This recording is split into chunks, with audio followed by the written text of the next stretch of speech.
very good evening and welcome to Primetime News here on TV1. You're joining me, Devi Paldano. Now, before we head into your stories in more detail, let's first take a look at your headlines this evening.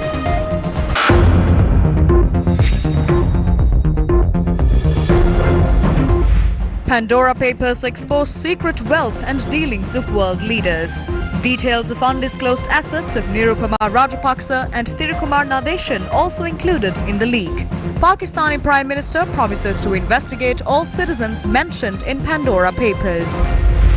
Swift measures will be taken to amend certain sections of the Prevention of Terrorism Act. President apprises EU delegation. Indian Foreign Secretary hands down assurances to support Sri Lanka's economic recovery. Why is there a shortage of fertilizer in most villages? පාර්ලිමේන්තුවේ ඉන්නේ අමුම හමුව හරක් ගොඩක්. 15 වෙනිදා වෙනකොට හැම ගොවිජන සේවා මධ්‍යස්ථානයකටම පොහොර සියල්ල දෙනවා. Leader of the opposition lends an ear to the woes of farmers. Altercation arises at the Narhambita Economic Centre over milk powder. Supreme Court of India approves to grant 50,000 Indian rupees to kin of people who died of COVID-19.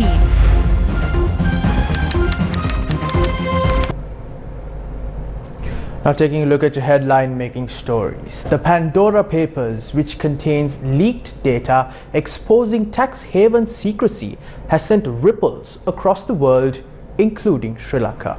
It has been published by the International Consortium of Investigative Journalists. What are the Pandora Papers? The Pandora Papers is a leak of almost 12 million documents. They are on hidden wealth, tax avoidance and money laundering by some of the world's rich and powerful. Have Sri Lankans been named in the Pandora Papers? Former Deputy Minister Nirupama Rajapaksa and her husband Thirukumar Nadeshan have been named in the leak. According to the report, they had set up 8 companies in the US, Samoa, British Virgin Islands and New Zealand. The ICIJ says they had used one company to buy luxury apartments in London and Sydney. According to the leak, Thirukumar Nadeshan had set up a company to obtain consultancy contracts from foreign companies. These foreign companies had been doing business with the Sri Lankan government. A Singaporean company named Asia City Trust had assisted them with the process. The report adds that the company kept Nadeshan's family as clients even after he was charged with embezzlement in 2016. The Pandora Papers reveal that former Deputy Minister Nirupama Rajapaksa's husband Thirukumar Nadeshan's overall wealth had stood at more than $160 million by 2011. That is 10 years ago. He had also used a company named Pacific Commodities to transfer paintings and artworks to the Geneva Freeport, which is an ultra-secure warehouse where assets are not subject to taxes or duties. According to the ICIJ, Rajapaksa and Nadeshan have declined to comment on the allegations. The ICIJ also names 2 others as beneficiaries of 2 companies. What are the big global names in the leak? The leak mentions the King of Jordan, who spent £70 million to buy properties in the UK and US. The Czech Prime Minister, who failed to declare a foreign company used to purchase 2 French villas for £12 million. Kenyan President Uhuru Kenyatta, who secretly owned a network of offshore companies for decades. And Azerbaijan's ruling family, which secretly acquired UK property using offshore companies. The papers also shows that UK's former Prime Minister Tony Blair and his wife didn't have to pay £312,000 in stamp duty when buying a house. It also links Russian President Vladimir Putin to secret assets in Monaco. How has Pakistan responded to the leak? More than 700 Pakistanis have been named in the papers. This includes some ministers and key members of Prime Minister Imran Khan's inner circle.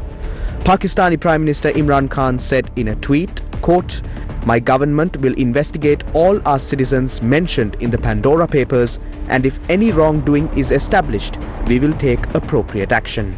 Unquote. Meanwhile, Transparency International Sri Lanka has called on Sri Lankan authorities to conduct independent investigations swiftly into the revelations of the Pandora Papers. In a statement, TISL said, quote, "This would entail allowing law enforcement authorities and the judiciary to pursue and complete the existing pending investigations pertaining to the implicated persons without interference," unquote. TISL reiterated that Sri Lanka should comprehensively investigate whether the wealth in the Pandora Papers emanates from abusing Sri Lanka's public resources. That is a personal matter. I cannot immediately announce how the government can intervene to it. If anyone has earned money illegally in Sri Lanka, there is a law in the country. We will take the relevant action in line with that. It doesn't matter who is involved in it. As the government, we will take actions against the wrongdoers. වරදකරු කවුද? අපි රජයක් හැටියට ඒ වරදකරුවෙක් තිරලා නම් ඒකට තීන්දුව ගන්නවා. papers වල ලංකාවේ දේශපාලකයන්ගේ නම් තියෙනවා කියලා වාර්තා වෙනවා ඊයේ රාත්‍රියේ ඉඳලා.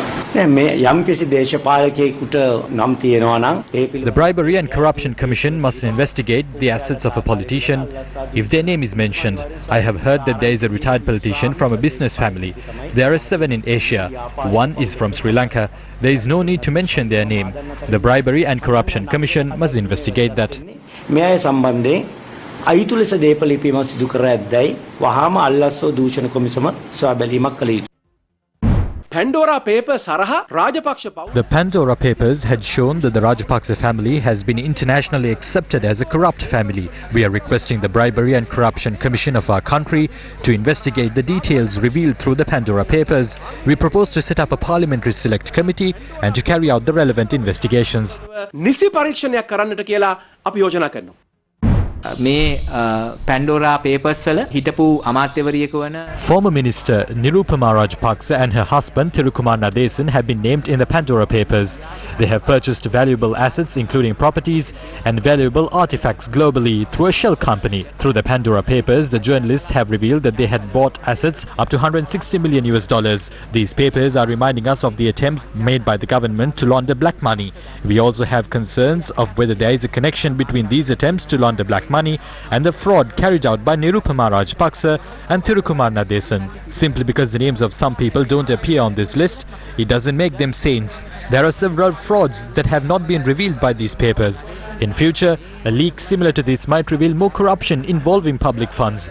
But there is a serious need for a proper investigation into the Pandora Papers. එතකොට දැන් මේ Pandora Papers සම්බන්ධයෙන් හරි විමර්ශනයක් අවශ්‍ය වෙලා තියෙන Sri Lanka is grappling with an economic crisis as details of large-scale fraud and corruption are continuing to emerge. The country's budget deficit in the first 7 months this year has increased to 1 trillion rupees. The deficit during the same period last year stood at 873 billion rupees. Sri Lanka has also increased domestic financing to reduce the budget deficit. It has spent 1.2 trillion rupees in the first 7 months this year. Only 1.1 trillion rupees was spent for this purpose in the same period last year. The increase in domestic spending comes as the government plans to reduce foreign borrowings. This is due to the shortage of US dollars caused by a drop in foreign currency reserves. Meanwhile, a shortage of essential goods, including milk powder, has risen amidst a shortage of foreign currency reserves. Long queues were seen outside several stores today. This was the situation at the Narahempita dedicated economic center this morning.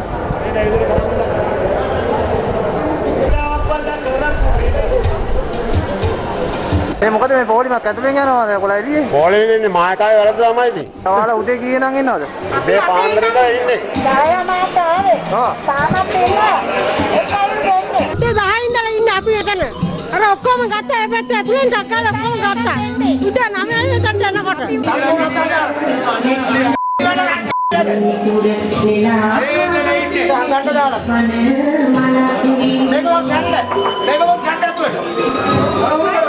උදේ 9ට ආවේ. එකට පහයි වෙලාවේ පිටේ එක packet එකයි දුන්නේ. මේ බන්දුල ඇමතුමාට කියන්න. කී දෙනෙක් හැරිලා යනවද? තව ඕනනම් 50කට තියෙයි. ඕගොල්ලෝ හැරිලා යන්න බඩු නැහැ. ඔක්කොම හොර තක්කට්ටිය එකතු වෙලා රටම විනාශ කරා. මෙව අපිට හොඳ පාඩම් මල්ලි. President Gotabaya Rajapaksa says Sri Lanka will follow international agreements on human rights. He made these remarks at a meeting with European Union envoys at his private residence in Mirihana. A team from the European Union is evaluating Sri Lanka's compliance with factors required to maintain the GSP Plus tax relief facility. They are drawing special attention to the Prevention of Terrorism Act. The President had said swift measures will be taken to amend certain sections of the Prevention of Terrorism Act. He had said the Justice Minister and the Attorney General have been given instructions based on reports of committees that studied the matter. The team of EU envoys had said a decision on this must be made in a certain period. President Gotabaya Rajapaksa has said he had instructed to avoid attacking protesters with batons, water cannons or tear gas in the last 2 years.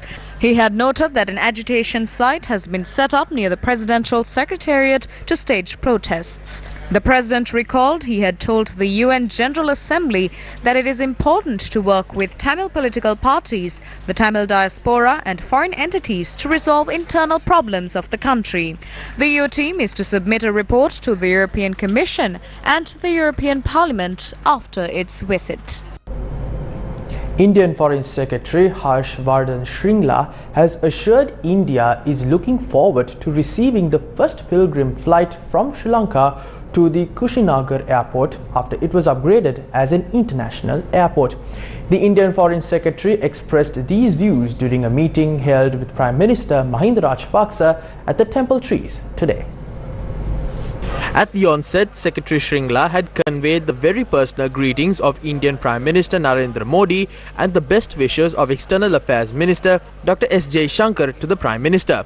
During the meeting, the two delegations discussed a number of sectors of mutual cooperation, including the further strengthening of bilateral relations, ongoing projects, tourism and the promotion of Buddhist ties. Prime Minister Rajapaksa appreciated Prime Minister Modi's initiative to promote Buddhist ties. Secretary Shringla said it was a priority area of Prime Minister Modi. The Indian Foreign Secretary declared open 4 housing and education projects with his Sri Lankan counterpart Professor G.L. Piris. This was after his meeting with the Prime Minister. The opening of the Arnodiyam Nagar village in Settikulam, Vavuniya took place online. The houses were handed over to the people by a group including Minister Indika Anuruddha. State Minister Indika Anuruddha is also there at the site, handovering the houses or maybe inaugurating the completed project. Meanwhile, housing projects targeting the Badulla, Gaul and Mathura districts were vested with the people today. The Indian Foreign Secretary presided over the event. I'm happy to see the progress in our bilateral engagement across different spheres. Tourism is an important part of our people-to-people cooperation, and we would be happy to work with the Sri Lankan government on taking forward that connect as the situation eases in COVID. We will stand with the government of Sri Lanka in its efforts for post-COVID recovery. As we seek rapid socio-economic recovery for our respective countries, it is important to work together to strengthen our economic partnership and to deepen our time-tested bilateral ties founded on the principles of mutual benefit, mutual understanding, and a common purpose defined by good neighborly relations. People-to-people connectivity between Sri Lanka and India. Connectivity which has taken a variety of forms. Not only connectivity by air and by sea, but digital connectivity, electrical grid connectivity. All of this has brought together the peoples of our two countries. On the personal initiative of Sri Narendra Modi, the Prime Minister of India, a special fund has been established of approximately $15 million for the purpose of supporting Buddhist temples, monasteries, kovils, and so on. And the Indian High Commissioner told me that he has received instructions from his Prime Minister to ensure that a minimum of $3 million is spent each year on these projects. Today we are inaugurating a series of housing programs. The Grama Shakti program consists of 100 model villages and 1,800 new houses which are being presented to the people of our country by the government of India at a cost of approximately 900 million rupees. The Manik Farm project is also very significant. For each of Sri Lanka's districts, 25 houses are being built, and the total cost of this project is about $400 million US. During a discussion with the Minister of Finance, Basil Rajapaksa, earlier today, the Indian Foreign Secretary has expressed India's willingness to support Sri Lanka's post-COVID-19 economic recovery. Foreign Secretary Harshvardhan Shringla will also assess the possibility of directing the Indian business community to invest in Sri Lanka. Finance Minister Basil Rajapaksa had also commended India's support to Sri Lanka in light of the COVID-19 pandemic, both as a neighbour state and a regional superpower. Why did the visiting Indian Foreign Secretary visit the oil tank farm in Trincomalee? Journalists questioned the Minister of Energy on this today. All 100 oil tanks in Trincomalee have already been handed over to India based on Indo-Lanka agreements signed in 1987 and 2003. We are only focused on reacquiring these oil tanks from India. A certain opposition MP showed a photograph of a helicopter claiming it was Uday Gammampila and the Indian Foreign Secretary travelling to Trincomalee. I wish to responsibly state that I have not travelled in a helicopter with anyone, let alone the Indian Foreign Secretary, since I was appointed as the Minister. The Secretary has not even requested a discussion with me. Since successive governments have permitted India to use these oil tanks, they possess the right to visit those tanks without acquiring permission. ටැංකි බලන්න යන්න ඒක කාගෙන්වත් අහන්න අවසර ගැනීමේ අවශ්‍යතාවයක් නැහැ. ඔබතුමා දැන් කියන විදිහට 2024 මේ නිවසම අවසන් වෙලා ඊට පස්සේ තෙල් ටැංකි ශ්‍රී ලංකාවේ විදියට ලැබෙන බව තමයි සඳහන් වෙන්නේ. ඊට පස්සේ කිසියම් විදිහකට කොහෙත් රටක් යූස් කරලා ඉන්න බලන්න. 1987 සහ India has enjoyed the oil tanks that were given to them under the Indo-Lanka agreement signed in 1987 and 2003. It now lies with India. It has been given to them forever. Meanwhile, the minister also expressed his views on the Petroleum Resources Development Act, which is to be amended soon. The new Petroleum Resources Act, which will be debated in Parliament this week, will seek to establish regulations pertaining to the extraction of natural gas and oil which are deposited deep within our land. The Ceylon Petroleum Corporation has not even been mentioned once in this act. The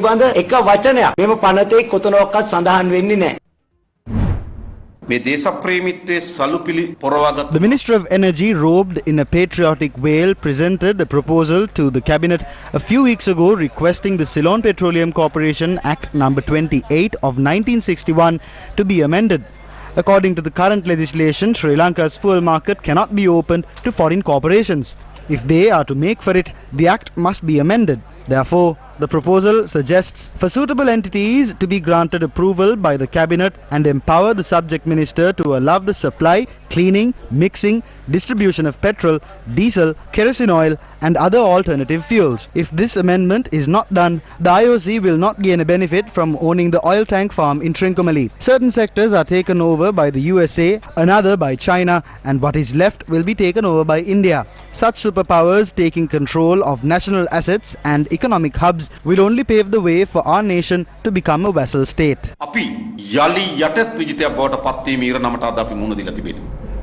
Protests opposing the sale of oil, electricity and port assets were staged in several areas today.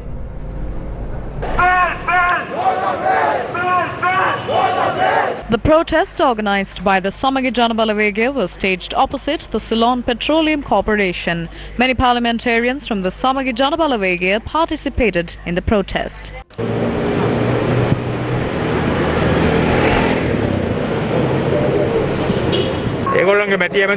Those in the government are calling these investments. Giving away national assets to foreign countries is not an investment. It only becomes an investment if those foreign countries are bringing their... Meanwhile, joint trade unions have been opposite the Ceylon Petroleum Corporation in Dematagoda. The leaflets were distributed to educate the public on the government's decisions to sell national resources to foreign entities. The leaders of our nation are attempting to sign various agreements, throwing the CPC and CPSTL in jeopardy. Amendments have been proposed to Act number 28 of 1961. The China Bay oil tank farm has been put at risk by creating an entity named the Petroleum Resources Development Authority. We have entered a massive struggle along with other employees to stop these new acts being introduced and to prevent deals from being struck. Port trade unions also distributed leaflets opposite the Colombo port opposing the sale of national assets. As trade unions of all these institutions, we urge the government to immediately suspend the process of selling off national assets. All these trade unions will launch a massive struggle. Representatives of the CEB also distributed leaflets today to create awareness on the sale of national assets.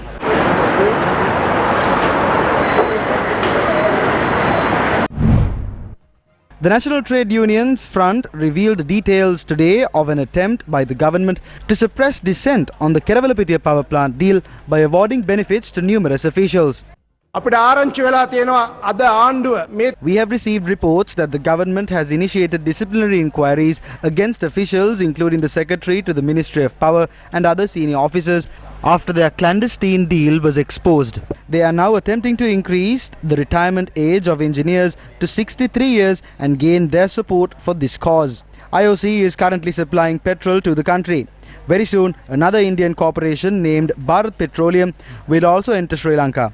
Deals and discussions regarding it have already concluded and the deal has been finalized. This is a process which will destroy the state assets, deprive us of institutions which have the potential to generate massive profits, and allow foreign entities to control state institutions. They are carrying out a large fraud under the guise of the economic crisis. Regardless of what laws are introduced or how the police is instructed, they cannot stop trade unions coming forward. විශාල මංකොල්ලයක් මේ කෙරෙමින් පවතිනවා. ඒ නිසා මොන අනීතික නීති ගෙනාවත් පොලිසියට මොන නියෝග දුන්නත් මේ ශේෂ්ත්‍රයේ ඉන්න වෘත්තීය සමිති පෙරට එන එක නවත්තන්න බෑ. While the fuel sector continues to draw criticism, the port sector is also in a similar situation. Ports and Shipping Minister Rohit Abegunawardena expressed the following views on this matter today. We hope to complete the construction of the East Container Terminal by 2024 and begin operations. In the West Container Terminal, India's Adani company will hold a 51% stake, while Sri Lanka's John Keel's company will hold a 34% stake. The Sri Lanka Ports Authority will hold a 15% stake. It will gain complete ownership after 35 years. We are taking steps to construct the remaining portion of the East Container Terminal. It will cost about $700 million to complete the construction of the West Container Terminal and to install equipment. Who is going to spend $700 million? Is it the Adani and John Keel's companies? If we don't allow it, what will happen to us? It will remain the same. Once the West Container Terminal is constructed, we can handle 3.5 million containers. We will gain large earnings. If possible, show us 1 inch of this country that has been sold off. Identify investments and sales separately. We saw allegations that lands are being sold for 800,000 rupees. If we need to sell it at that rate, we can sell it to a normal person in the village. There is a law in the country. There is a valuation department. There is a valuer who will determine the rates. ඒ 탁සේරු දෙපාර්තමේන්තුවෙන් රජයේ කීයද ඒකේ 탁සේරුකම් ඒක ආයෝජනයක් කරන්නේ. Our sea is invaluable to the entire world. Our sea is full of unlimited resources. Our sea is the heritage that will pass on to our children. Let's protect our sea from foreign influence. Let's use our name and call it our sea. The Sea of Sri Lanka.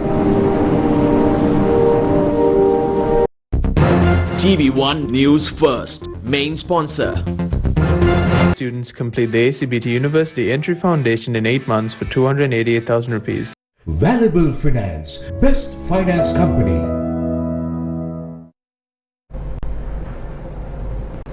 The fertilizer shortage in the country seems to be worsening each day, leaving many farmers island-wide in despair.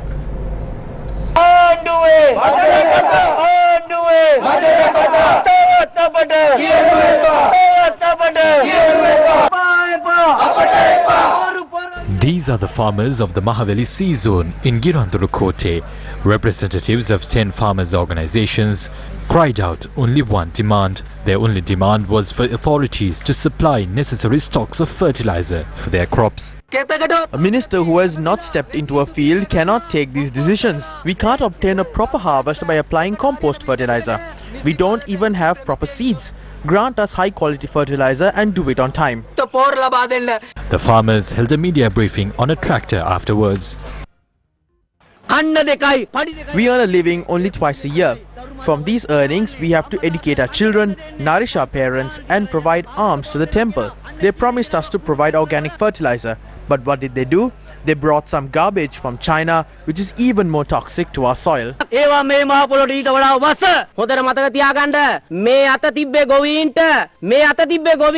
You must keep in mind that you are burdening the farming community of this country. Do not taunt a sleeping lion.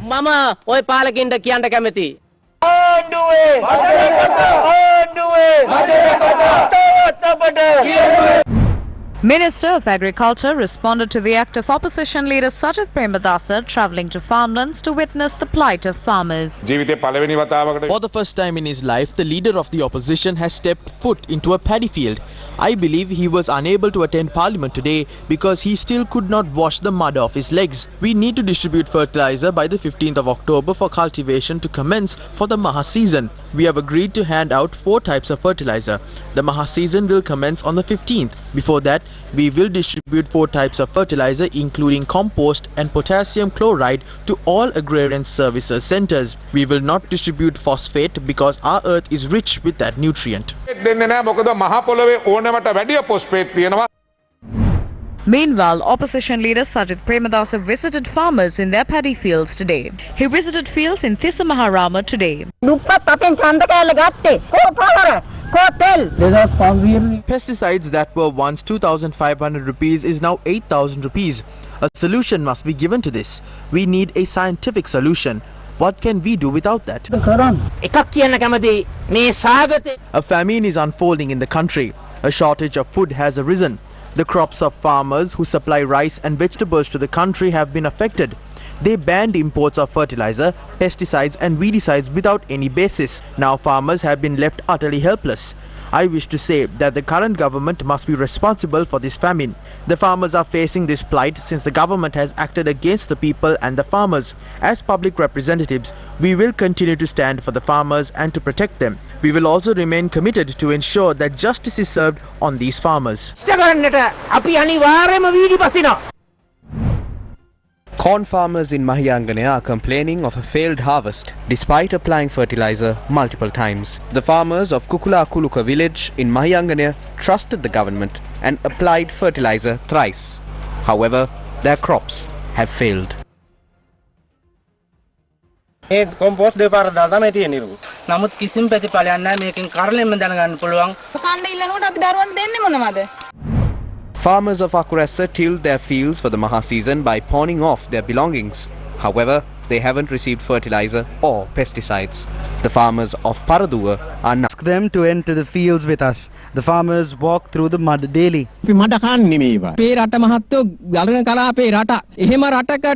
This is a tropical country. If we import organic fertilizer from a country where the sun doesn't rise and when the bacteria enters our soil, it will cause trouble. Although the people and the farmers understand that, the fools in parliament don't understand that. They are completely foolish. It would be better if the farmers were in parliament. The Colombo Stock Exchange recorded another all-time high today after its benchmark all-share price index surpassed 9,500 basis points. The ASPI gained 100 basis points to close at 9,542, a 1.06% increase compared to the previous closing. The more liquid S&P SL20 closed 7.75 basis points higher to close at 3,547, a gain of 0.22% compared to last Friday's closing. The stock exchange reported a daily turnover of more than 3.6 billion rupees today. Up next is Crime Watch.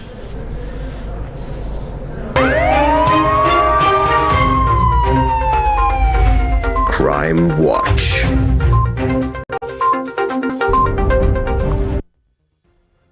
The body of a Gramiladari officer of Ambampula was found on a road in Udangava. The police confirmed his identity after visiting the location based on a tip-off. The 50-year-old deceased is the father of 2 and a resident of Ambampula. Initial investigations had shown that a group in a van had murdered him.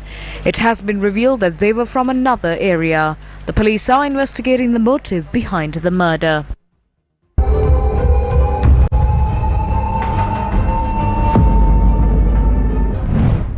What was the cause of the murder? Crime Watch. Indictments against 24 suspecting, including Naufur Maulavi, were filed today in connection to the 2019 April 21st attacks. The indictments were filed when the case was taken up before the bench comprising Justices Damit Totavatta, Amal Ranaraja and Navaratna Marasinghe.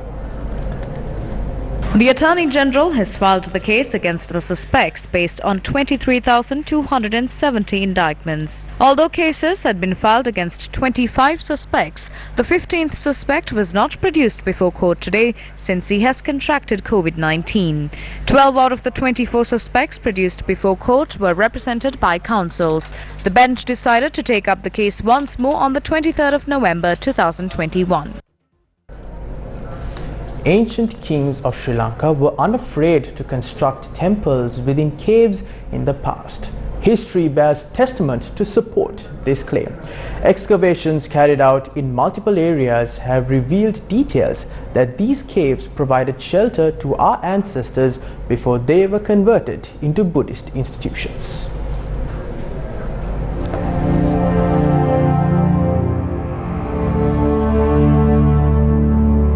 Tharavikulam is the last area which is accessible by vehicle in the Thopigala forest.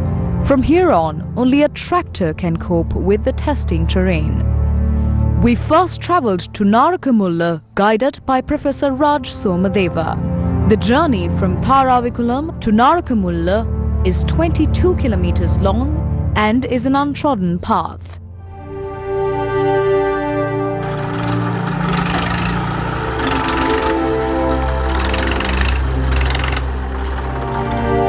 The Narakamulla mountain is one with a thick forest cover. Shortly after scaling the mountain, we came across a cave.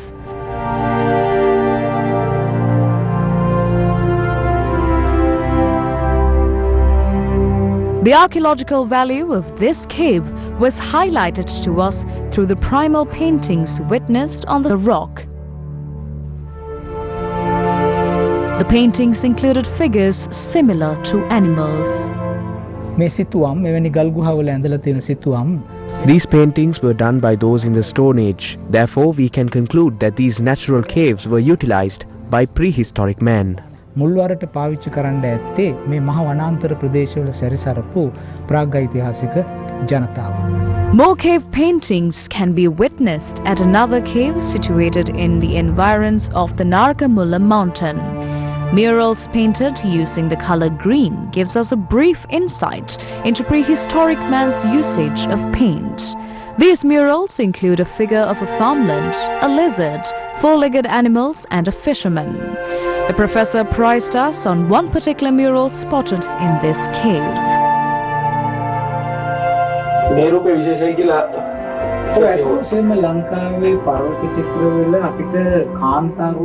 Paintings of women are very rare, especially in prehistoric sites in Sri Lanka. This is a well-detailed painting. Take a look at how her hair is drawn. This is an apt example of how advanced our murals are. මේක ඉතාම පැහැදිලිවම කාන්තා රූපයක් අඳින්න ගත්ත උත්සාහයකට අපිට පේනවා. ඉතින් මේක හරිම විරල නිදර්ශනයක් අපේ රටේ පර්වත චිත්‍ර සම්ප්‍රදාය. Another astonishing fact we realized was that there were multiple caves situated close to one another. The historical value of these caves are further highlighted by how they have been shaped to withstand any sort of natural disaster. The professor revealed that if a formal excavation is carried out in the vicinity of these caves, numerous archaeological evidences will undoubtedly be found. Details on the Buddhist monastery complex in Narakamulla tomorrow.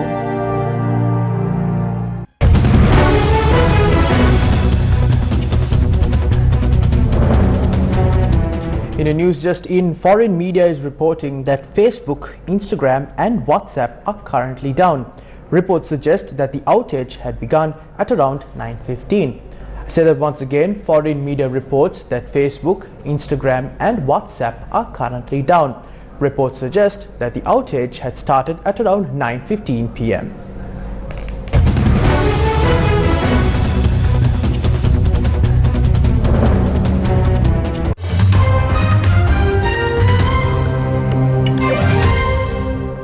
Now on to international news. India's Supreme Court has approved the government's decision to pay 50,000 Indian rupees as compensation for every death due to COVID-19. The Supreme Court's order followed a petition by lawyers seeking compensation under India's disaster management law. India has officially recorded more than 447,000 COVID-19 deaths so far. The Supreme Court Justice said the next kith and kin of the deceased person shall be paid this compensation within a month of applying. The court added that the compensation should be paid within 30 days after a family submits an application. In June, petitioners sought the court's intervention in paying compensation to the families of COVID-19 victims. According to the federal government, the compensation will be paid to the next of kin of the deceased due to COVID-19, subject to cause of death being certified as COVID-19 as per the guidelines. The funds for this compensation will be provided by the states. And with that, we wrap up primetime news here on TV1. For more news, log on to our award-winning website, that is www.newsfirst.lk. For the News First team, I'm David Paldano, along with our signing interpreter for tonight, Brian De Cruz. Take care and good night.